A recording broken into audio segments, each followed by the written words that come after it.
Hello दोस्तों, I am born from electrical knowledge YouTube channel. दोस्तों, अगर मेरे चैनल पे आप पहले बार तो चैनल को सब्सक्राइब करिए, लाइक एंड शेयर करिए। दोस्तों इस चैनल पे हम आज बात करेंगे एक 3 एमए ट्रांसफार्मर का नेम प्लेट, उसका फुल स्पेसिफिकेशन एंड उसका डिटेल हम बात करेंगे। एक आप स्क्रीन में देख रहे हैं एक 3 एमए ट्रांसफार्मर का नेम प्लेट है, उस पर जो स्पेसिफिकेशन दिया हुआ है उसका हम फुल डिटेल में बात करेंगे। ये स्क्रीन में आपको जो दिख रहा है एक 3 एमए ट्रांसफार्मर का फुल नेम प्लेट दिया हुआ है डिस्ट्रीब्यूशन ट्रांसफार्मर का। इसका जो नेम प्लेट में जो दिया हुआ है, जैसे इसका जो primary side and secondary side के जो वोल्टेज भी दिया हुआ है, जो रेटिंग आपको दिख रहा है, नो लोड वोल्टेज जो दिख रहा है primary HV side and LV side में, एचवी साइड में है 11 kV एंड सेकेंडरी साइड जो एलवी साइड जो है 433 वोल्ट दिया हुआ है। इस पर आपको स्क्रीन में दिख रहा है। मतलब ये जो ट्रांसफार्मर है 11 kV बाई 433 वोल्ट का एक ट्रांसफार्मर दिया हुआ है, आपको दिख रहा है स्क्रीन पे। इसका जो प्राइमरी साइड का जो करंट दिया हुआ है I2, प्राइमरी साइड का जो करंट दिया हुआ है 157 एम्पियर का जो दिया हुआ 157 एम्पियर जो प्राइमरी साइड का करंट दिया हुआ, I1 दिया हुआ 157 एम्पियर, आप देख सकते हैं स्क्रीन पे। जो I2 जो सेकेंडरी साइड के जो करंट होगा वो होगा 4000 एम्पियर, ये भी मेंशन दिया हुआ है, ये भी दिया हुआ है नेम प्लेट में। जो सेकेंडरी साइड के जो करंट है नो लोड करंट जो नो लोड वोल्टेज दिया हुआ है 11 kV 440, और I1 I2 full load current जो दिया हुआ है प्राइमरी साइड का 157 एम्पियर, और सेकेंडरी साइड की जो फुल लोड एम्प्स होगा 4000 एम्पियर का। ये जो ट्रांसफार्मर है दिख रहा है, ये transformer of circuit tap changer transformer है, मतलब OLTC नहीं है। ये जो ऑफ मतलब ट्रांसफार्मर का ऑफ करके टैप चेंज करके फिर आपको वोल्टेज लेवल दूसरा मिलेगा। जैसे नॉर्मल टैप इसमें दिख रहा है, पाँच नंबर टैप जो दिख रहा है आपको, 5 नंबर टैप नॉर्मल टैप है। इसमें 5 नंबर टैप में जो वोल्टेज प्राइमरी साइड का जो 11 kV है, सेकेंडरी साइड का 433 वोल्ट है सेकेंडरी साइड का। इसका आप एक फार्मूला जानते हैं जो V1/V2 is equal to I2/I1 का जो फार्मूला, इससे आप ये भी जो वोल्टेज दिया हुआ है इसका आप टैप का थ्रू से निकाल सकते हैं। जैसे मान लीजिए वोल्टेज प्राइमरी साइड में दिया हुआ नेम प्लेट में नो लोड वोल्टेज दिया हुआ 11 kV, इस पर आप लिखता हूँ 11 kV बाई 433 वोल्ट। फिर हो गया प्राइमरी साइड, सेकेंडरी साइड का अगर एम्प्स निकालना है तो सेकेंडरी साइड का जो 4000 दिया हुआ है, प्राइमरी साइड का आपका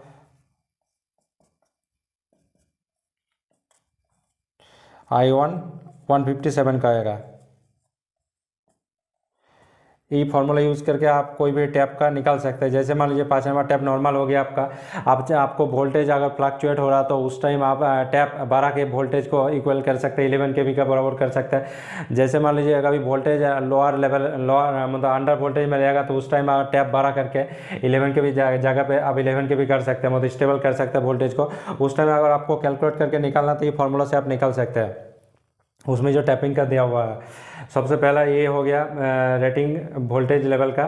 फिर जो दूसरा जो इसका जो रेटिंग दिया हुआ है, इसमें वेक्टर ग्रुप का जो रेटिंग दिया हुआ है DYN11 आपको दिख रहा होगा, DYN11। ये जो वेक्टर ग्रुप दिया हुआ है नेम प्लेट में, इसका वेक्टर ग्रुप है DYN11। DYN11 नॉर्मली यूज्ड होता है एक डिस्ट्रीब्यूशन ट्रांसफार्मर पे।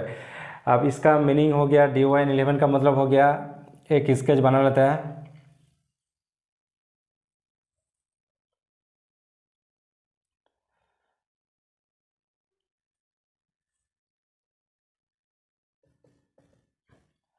U1 V1 W1, ये हो जाएगा U2 V2 W2।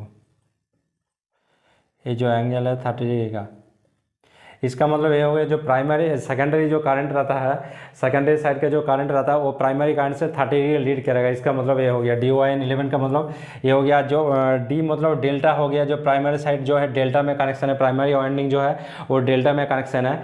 और जो सेकेंडरी जो वाइंडिंग है आपको ये नेम प्लेट में दिख रहा होगा, जो वाइंडिंग का जो कनेक्शन क्या हुआ है वाइंडिंग डायग्राम, उसमें भी सेकेंडरी साइड का जो वाइंडिंग दिया हुआ वो स्टार में कनेक्टेड है। इसमें जो Y दिया हुआ स्टार, Y मतलब स्टार है। और ये जो न्यूट्रल है, न्यूट्रल पॉइंट का जो मतलब जो न्यूट्रल पॉइंट हो गया 3 वाइंडिंग को शॉर्ट करके जो न्यूट्रल पॉइंट जो निकला वो न्यूट्रल पॉइंट हो गया DYN11। मतलब सेकेंडरी करंट प्राइमरी करंट से 30 डिग्री लीड करेगा। अगर वोल्टेज का रेस्पेक्ट हम देखेंगे तो जो सेकेंडरी वोल्टेज जो है प्राइमरी वोल्टेज से 30 डिग्री लीड करेगा, 30 डिग्री लैग करेगा, 30 डिग्री लैग करेगा सेकेंडरी वोल्टेज प्राइमरी वोल्टेज से। ओके, ये हो गया डी वेक्टर ग्रुप।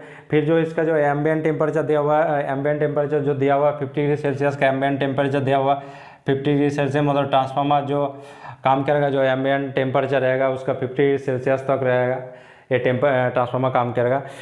फिर इसका जो कूलिंग सिस्टम हो गया ट्रांसफार्मर का, ये जो डिस्ट्रीब्यूशन ट्रांसफार्मर है इसका एक कूलिंग सिस्टम है। ये जो कूलिंग सिस्टम हो गया, इसका कूलिंग सिस्टम दिया हुआ है ONAN टाइप का, ONAN टाइप दिया हुआ है। ONAN का फुल फॉर्म हो गया ऑयल नेचुरल या नेचुरल, मतलब ये नेचुरली ठंडा होगा। जो ट्रांसफार्मर जैसे लोड बढ़ते रहेगा ट्रांसफार्मर हीट होगा, फिर हीटिंग के बाद जो ट्रांसफार्मर में जो मतलब ठंडा होगा, ठंडा होने का जो कूलिंग प्रोसेस है वो ट्रांसफार्मर ऑयल का थ्रू नेचुरली होगा, एयर का थ्रू भी नेचुरली होगा, इस पर कोई फोर्सफुल यूज़ नहीं होगा। हम एक कूलिंग का ट्रांसफार्मर का जो कूलिंग सिस्टम इसका रिगार्डिंग बाद में एक वीडियो में बताएंगे वीडियो में।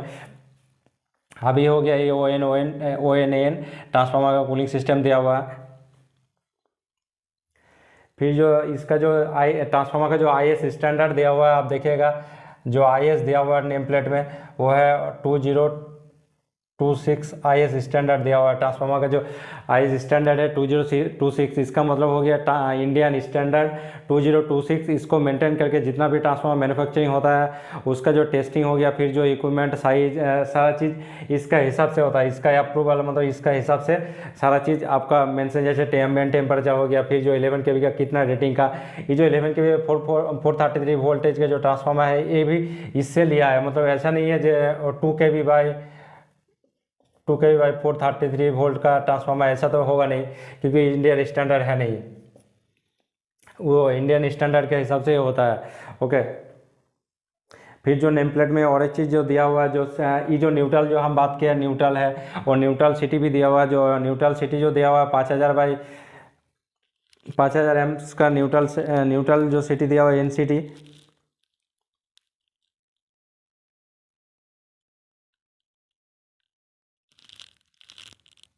न्यूट्रल सिटी जो दिया हुआ है, न्यूट्रल सिटी हो गया NCT हो गया। जो NCT है, NCT का फुल फॉर्म हो गया न्यूट्रल करंट ट्रांसफार्मर।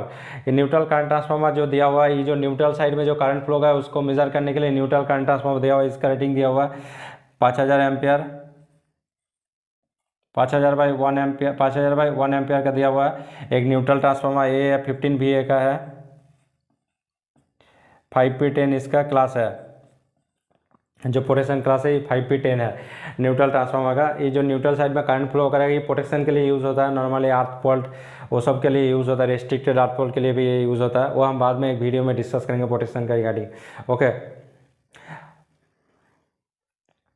फिर और एक चीज़ हो गया, यहाँ पे दिख रहा है WTI CT का भी रेशियो दिया हुआ है नेम प्लेट में। आप देखिएगा WTI के जो CT दिया हुआ है,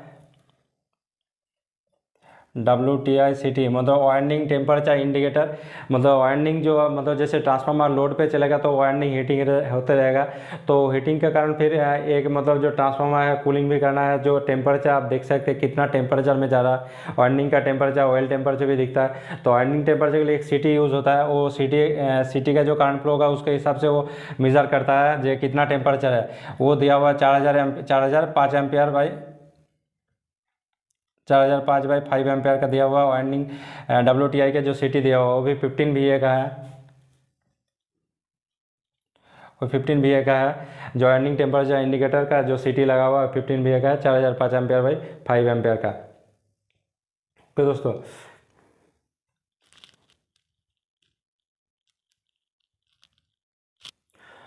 अगर मेरा चैनल को अच्छा लगे तो सब्सक्राइब करिए, लाइक एंड शेयर करिए दोस्तों। Thank you.